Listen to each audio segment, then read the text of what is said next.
Hi and welcome to today's class. It's the 20th of April and it's class 77. So welcome back after our 2-week Easter break.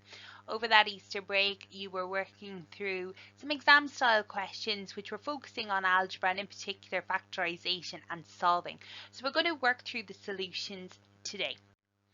I want you to work through with me, correct what you need to correct. If there's any questions, please feel free to message me through Teams. And we'll get all this resolved. If there are any issues, it's important that you do resolve them before we move forward. Tomorrow we're going to start into a new chapter, but this chapter will heavily use the factorization that we've been using before Easter. So even if maybe you did this worksheet at the start of Easter break, you might want to work through the whole video just as a reminder for yourself before we start into tomorrow's topic. So question 1 was to simplify this expression. So we started off nice and easy. So we just want to add like terms. So we have a 4a minus a and we have a 6b plus a 7b. So that works out as 3a plus 13b. So simplify means to bring together what we can of our like terms. So we will see simplify this week in a different context, so you will have to understand, well, what is this? Notice that we have an expression, so no equals, so there's no reason that we would look for a value or anything like that. Part B then asked us to factorize. So when we factorize, we always want to think about our 4 types of factorization we have. That is highest common factor, grouping, quadratic trinomials, so that's either guide number method or if you're using the shortcut that may be able to be used in some questions, or difference of 2 squares. So they said factorize this expression here, so 3e squared plus 12e, and they've actually told us that one of the factors is 3e and they pulled it out in front. So then this must be highest common factor.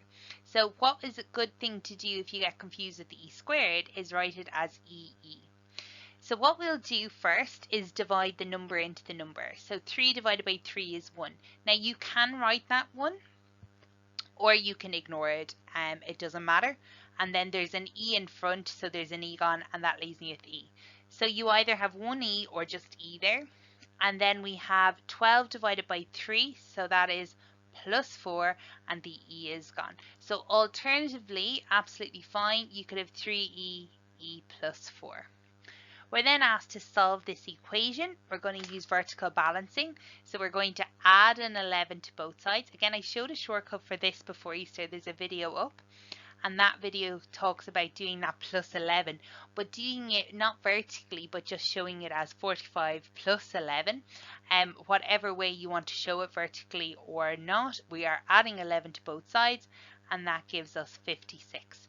To figure out what n is, we're going to divide both sides by 7. And that gives us an answer of n equals 8. So question 2 is a multiplication. So another thing you might see here, instead of multiply out, they might ask you to expand the bracket. So we're going to multiply, make sure things that go wrong here, it's not that people don't know how to multiply, it's they forget. So I like to use my arrows. 4 by 6 is 24 and that's x. 4 by 2 is 8 y, and then there's a plus 12 here at the end, and that's it. That's all that needs to happen. And there is no equals in it, it's an expression, so we end up with an expression. We're then asked to factorize. So again, I'm going to have my highest common factor, grouping, quadratic trinomial, difference of 2 squares. I do them specifically in this order. Straight away, yeah, there is a highest common factor. They both have a 3 in common. There's no letter in common, which simply leaves us with x minus 4. Or you could write that as 3 times 1x minus 4. Either of those answers are correct. Question 3 asks us to simplify. So it didn't say multiply this time, it said simplify. Like I said, another way might be, it might say expand. So we have 2 by 3x, which is 6x. 2 by minus 4y, that's minus 8y. And 2 by 6, that's plus 12. And that's as far as we can go. We then have a factorization question. So that's 3x squared plus 4x. And again, they've very nicely given us the first factor as x. So actually straight away, that's telling us that this is highest common factor. It may help some people to write this as xx as we get used to it. X is common, so that's been pulled out, so that leaves us with 3x plus 4. Remember, if you want to double check that you've got the right factorization, multiply it back out. So if we were to do this multiplication, we should end up with what we started with. So that's 3x squared plus 4x. And that is exactly what we started with, so we know we're correct. So remember, factorization is the opposite to multiplying out brackets. So question 4, find the value of 4a minus 2b where a is 3 and b is 1. So here we have an evaluation, so we want to get a value, so we're going to use substitution. When we do substitution, remember to use your brackets, so instead of a, we're subbing in 3, minus 2 times instead of b, we're putting in 1. That gives us 12 minus 2, and it gives us our final value of 10. We're then asked to simplify. This again means adding our like terms. So we have an x plus 10x, it's 11x, and we have plus 7y minus 15y. Just be really careful with your signs here. Signs are different. So when we're adding and subtracting integers, and signs are different, our rule is subtract them, which will give us 8 and a y, and keep the sign of the bigger one. So in this case, it will be a minus 8y. So just be really careful with your signs here. Part C is a factorization question. It asks us to factorize. Again, it's given us that one factor outside, so it's highest common factor. 3 is common. That leaves us with 4x, and 15 divided by 3 is plus 5. Again, if you want to double check, you can multiply that back out, and that gives us 12x plus 15, which is what we started with, so it's correct. Question 5, multiply out and simplify. So there's a few different ways we can multiply out brackets. I personally think that the best way to work it for efficiency of space and not having to draw anything is just split the first bracket. So we're multiplying x by x minus 2. Then we're going to multiply plus 3 by x minus 2. If you're using the area model, so as in drawing out the boxes, that's absolutely fine. You should get the same answer. So x by x is x squared. X by minus 2 is minus 2x. 3 by x is plus 3x. And 3 by minus 2 is minus 6. So we're adding these two like terms here in the middle, and we get x squared plus either 1x or just x and minus 6. We have an expression, so that's as far as we go. Just to mention here, sometimes students get this far and kind of go, oh, maybe I should factorize. But remember, what we actually started with were our factors. Try not to factorize and then multiply out, or multiply out and then factorize. Try not to undo what you just did. So be conscious. When we multiply out these two brackets, we had factors and we got to our quadratic trinomial. If we were to factorize, we get back to x plus 3, x minus 2, but we don't need to do that. We now are asked to factorize here. So highest common factor, no. Okay, so there's nothing common here. It's not grouping, because remember we said in order to have grouping, you'd have to have at least 4 terms, and we only have 2, so it's definitely not grouping. It is a quadratic. It has got an x squared. So remember, quadratic means x squared, but trinomial means 3 pieces, and it definitely doesn't have 3 pieces. It only has 2. That's binomial. And the last one is a difference of 2 squares. So x squared, yeah, is 64 a square number? So how we can check that if you're unsure, if you know straight away, great. How we check that is you use the square root button in your calculator and do the square root of 64. When you do that, you get 8, which means it is a square number. If that didn't give you a lovely, nice whole number, then we'd know there wasn't a square number. So we would write this as x to be squared minus 8 to be squared. And that gives me x and 8 in one bracket, x and 8 on the other, and there's a plus in one bracket and a minus in the other. Remember, it doesn't matter which bracket has the plus and which bracket has the minus, as long as one is plus and one is minus. So that was difference of 2 squares. So question 6, factorise x squared plus 4x minus 5, and one of the factors is x plus 5. So going through our list here, we actually have a quadratic trinomial.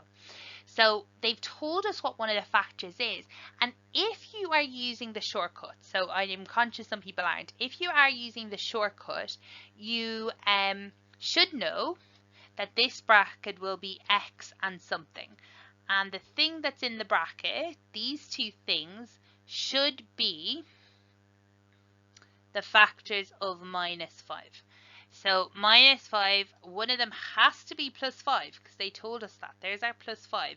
So then what's the other one? And the other one would have to be minus 1. So that would give us a minus 1 in that bracket. So that's kind of like a little shortcut. Maybe you spotted it. That shortcut probably would only... I suppose you'd only recognize that as a shortcut if you're using the shortcut for factorizing quadratic trinomials. If you are not using the shortcut, let's work through guide number in full. So the guide number here is minus 5, and you want the factors of minus 5 that give us plus 4. So that's going to be plus 5 and minus 1. You can work that through, but we kind of already know that because one of them has to be plus 5. Here, remember, minus means different signs. So we have x squared plus 5x minus 1x minus 5. Here, double check. Is plus 5 minus 1x the same as plus 4x? Yes, do that double check, because what I'm seeing in a lot of your work is the signs are going wrong here, and just takes a second to double check and it'll make a big difference on your answer. So now we're going to take out what's common. So in the first group here and the second group here, we get x plus 5.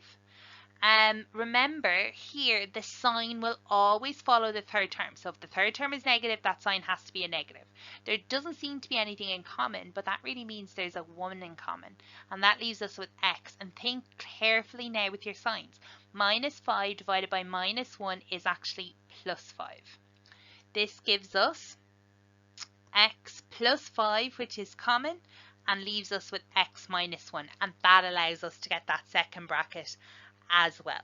So just both ways. If you're using that full guide number, absolutely fine. If you're using that shortcut, remember the only reason we're allowed to use that shortcut is because this here is just an x squared. If that had any other number in front of it, we wouldn't be able to use that shortcut. So now it says, using your factors from part A, solve the equation. So we know that this is x plus 5 and this is x minus 1. And this equals 0.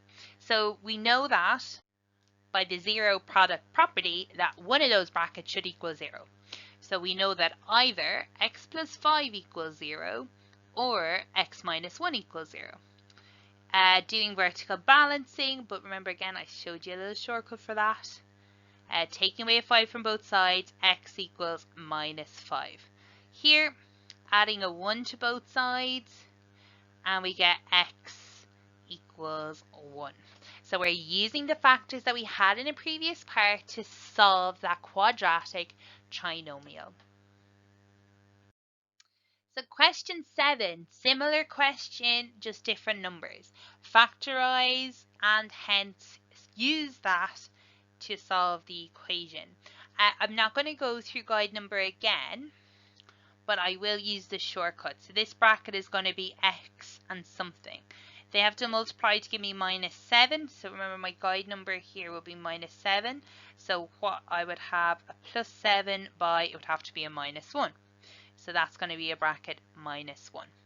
Using those, x plus 7 times x minus 1 equals 0. By the zero product property, we know that x plus 7 would have to equal 0, or x minus 1 would equal 0.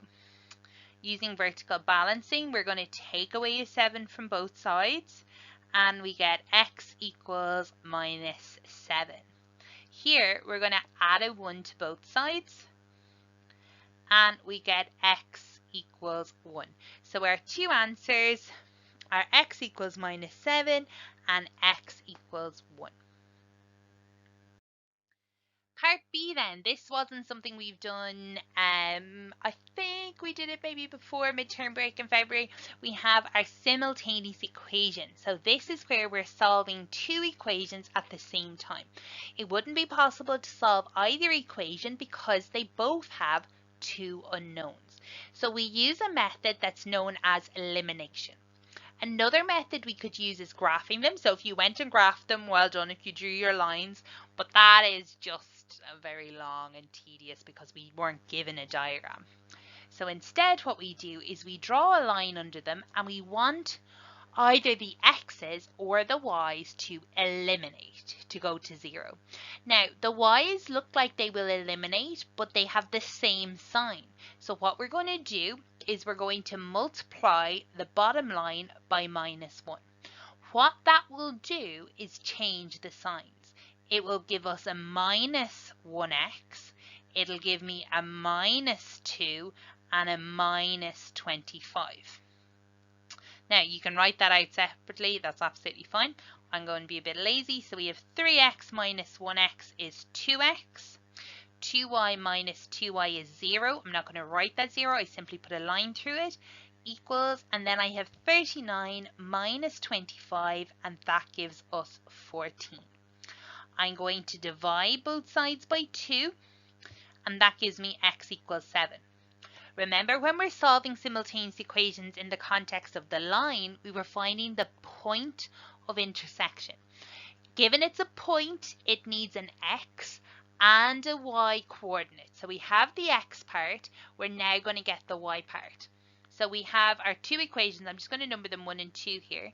And I'm going to take either one. I'm going to just take one. And I'm going to find y using what I know for x. So 3 times, instead of x, I'm going to sub in 7 plus 2y equals 39. So 3 7s are 21 plus 2y equals 39. Vertical balancing, I'm going to take that 21 away from both sides.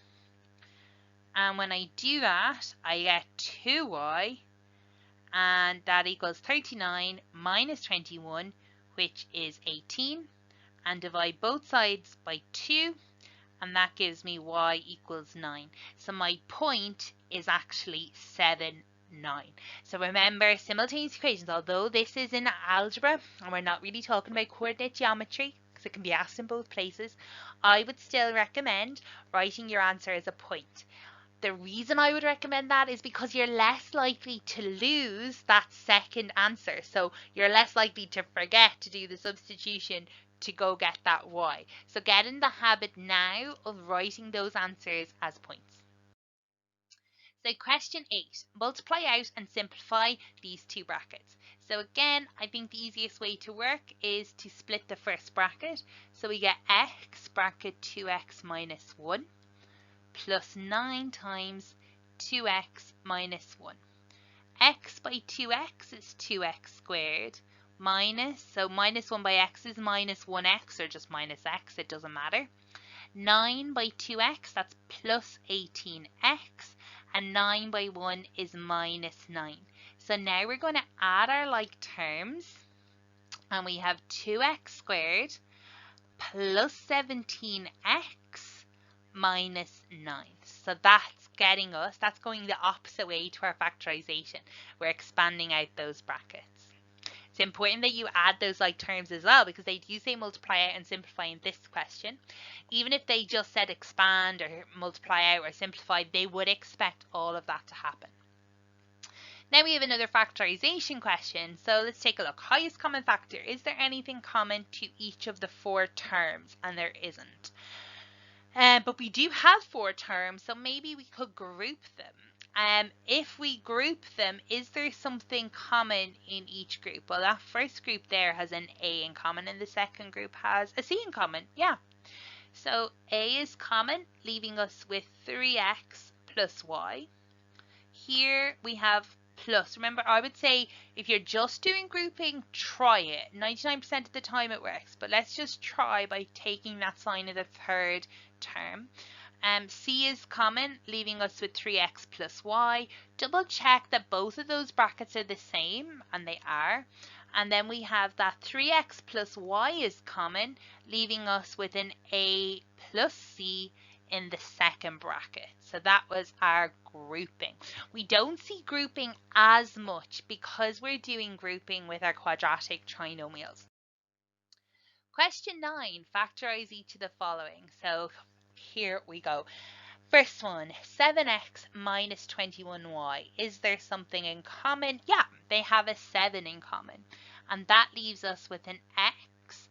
Minus 21 divided by 7, minus 3. And then there is a y. Alternatively, you could have said 1x minus 3y. Absolutely perfect. The second one then, is there something common? No. So we have x squared minus 25, nothing common. Grouping, no, because remember grouping needs 4 terms. It is a quadratic, but it's not a trinomial. It doesn't have 3 pieces. So that only leaves one more, and that is difference of t squares. So let's write these both as the number squared. So this is x to be squared minus, and this is 5 to be squared. In my bracket, that is x and a 5, x and a 5, and we put a plus in one bracket and a minus in the other. It doesn't matter what order those brackets go in, so if you have them the other way around, that's perfect. So now we are asked to factorize this continuation of the other question, and we have a quadratic trinomial. So let's do full guide number here. If you're doing the shortcut, you should get exactly the same answer. So the guide number is minus 6, and we want the factors to add to give me a minus 1 that's there in the middle. So the factors, remember because it's minus, they're going to have different signs.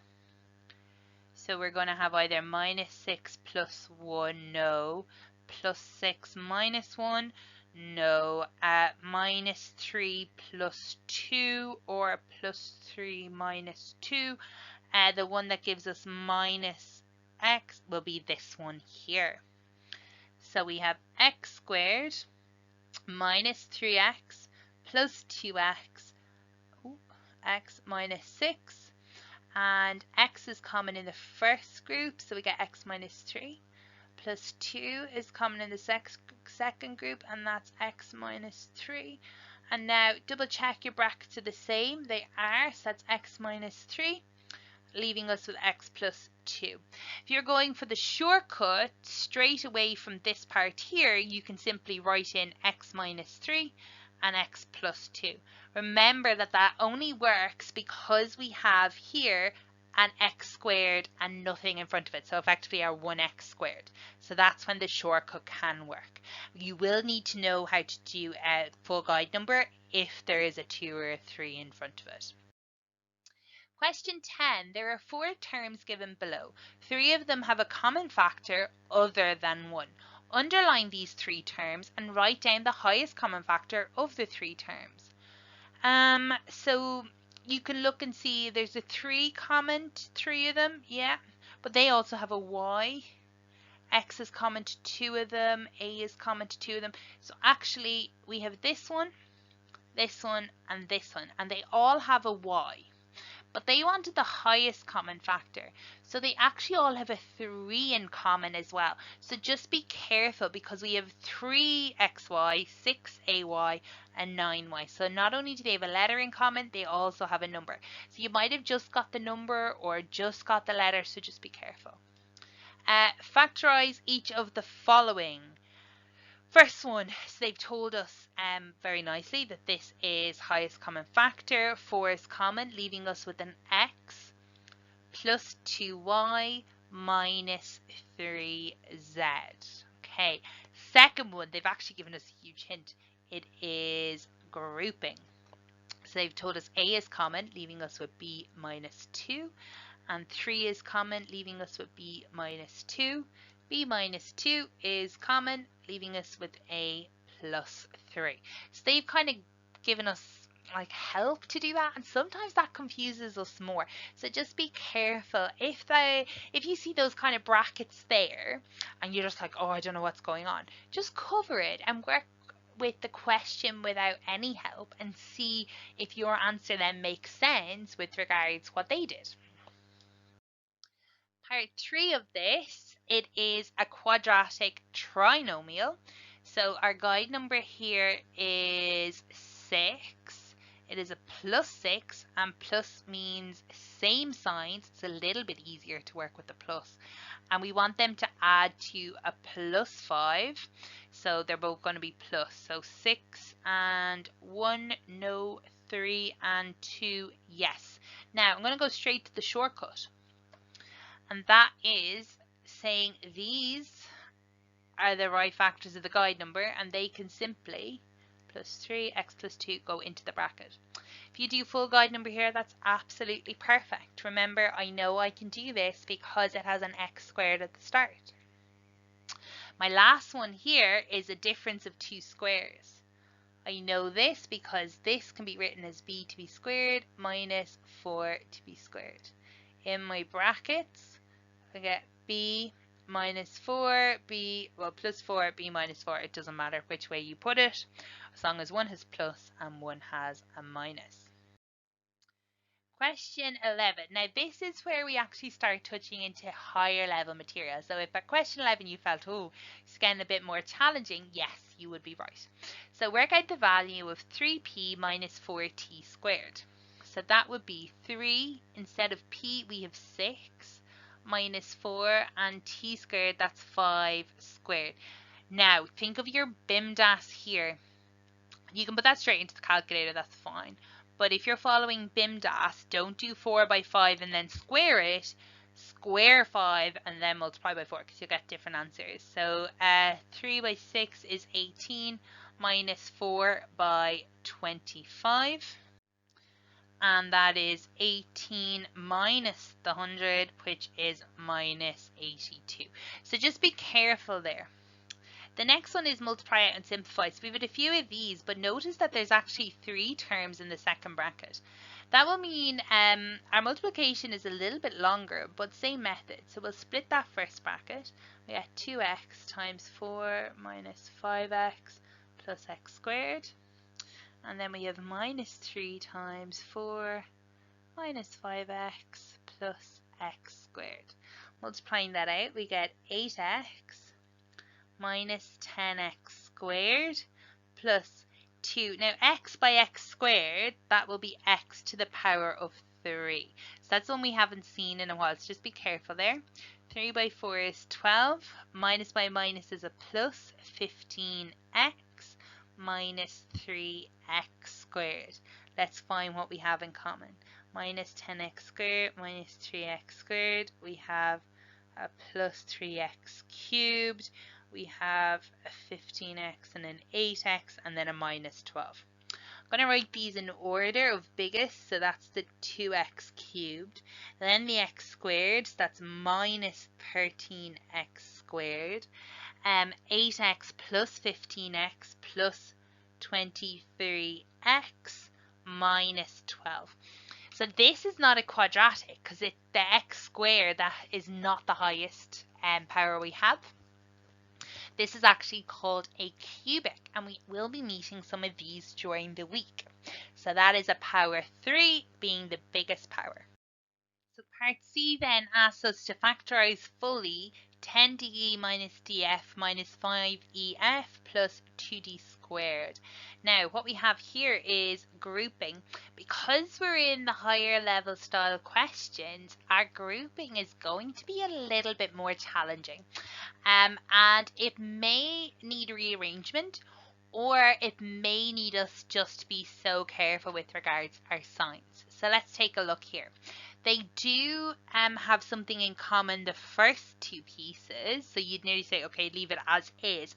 However, the second 2 pieces, the third and fourth term, they don't have anything in common. So we're going to have to rearrange them. So I'm going to swap these 2 here. So 10de minus 5ef minus df plus 2d squared. So we're going to talk about that group and that group here. So here we have 5 is common and e is common, leaving us with 2d minus f. here, now, general rule of thumb, I would say take this sign and we'll see how it goes. It has a D in common. So there is F and then it's minus 2D. Now, the brackets look similar but not the same because the signs are incorrect. The signs can be changed by changing this sign to a plus, this to a minus, and this to a plus. So once you change all three of the signs, we're good. So that's why I would say take a sign and let's work from there. So now, although the brackets are backwards, they are identical. The 2D is positive, the F is negative. So that gives us 2D minus F, because we generally write the positive one first, times 5E plus D. So just be careful. So this is really getting into the higher level kind of questions for grouping, where we need to be so careful. We need to do a bit of rearranging and we really need to watch those signs. Question 12, so it was only the part B that was relevant for us. It was another factorization and another grouping, so we just need to be careful. Good news here is that we can work it as written. So the A is common, leaving us with C minus D. I'm going to take this sign, that's B, and I'm going to have a D minus C. But notice that our brackets are similar but not the same. So I need to change the signs to make the D negative, the C positive. So I change the sign in front. Now I have the same brackets. That leaves me with C subtract D, bracket A plus B. So just to be aware, okay, so all the lovely easy factorization or grouping ones we saw earlier, they would be more like ordinary level style. They're just straightforward, can you do grouping? Now they're going to really test, can you work with your signs? So question 13, factorize x squared plus 7x minus 30. So that is our quadratic trinomial. It has just an x squared. So I am going to use my shortcut. Guide number is minus 30. That means different signs and I want to add plus 7. So 30 and 1, 10 and 3. 10 and 3 seems good. So maybe minus 10 plus 3 or plus 10 minus 3. And actually the right one is plus 10 subtract 3. So opening my brackets, x in both, plus 10 in one, subtract 3 in the other, and that's all I need to do. If you want to do guide number, you should get exactly the same answer. So here we have x plus 10, x minus 3, and that equals 0. So by the zero product property, we know that one of those brackets has to equal 0. So maybe x plus 10 equals 0, or maybe x minus 3 equals 0. Using vertical balancing, we're going to take away a 10 from both sides, and we get x equals minus 10. Or if x minus 3 equals 0, we're going to add a 3 to both sides. And we get x equals 3. So there are two answers. And the final question was solve this equation and give your answer correct to 2 decimal places. So you'll notice how actually most of the solving we've been asked to do where factorization can be used, they've actually split the question into a factorization question and then asking you hence or otherwise to solve it. This allows them to make sure that factorization is used when they want you to use factorization. Here we see that it's correct to 2 decimal places, and that means the minus b or the quadratic formula needs to be used. So I haven't used the template here, but if you did use the template, that's absolutely perfect. I'm going to do kind of something similar. I'm going to say, well, A, B, and C. Remember from our log tables that it's ax squared plus bx plus c equals 0.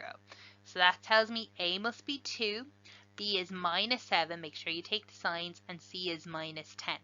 My formula is up here. That's available on page 20 of your log table, so you don't need to know it off by heart. And we get x equals minus 7. So be careful with those signs. It is still minus, and then you're subbing in minus 7. Plus or minus square root. Minus 7 squared minus 4 times A, which is 2, and C, which is minus 10. And that's all over 2 times and a is 2. Doing a little bit of cleanup, minus 7 is just 7, plus or minus square root 49. Now, this was causing problems as well.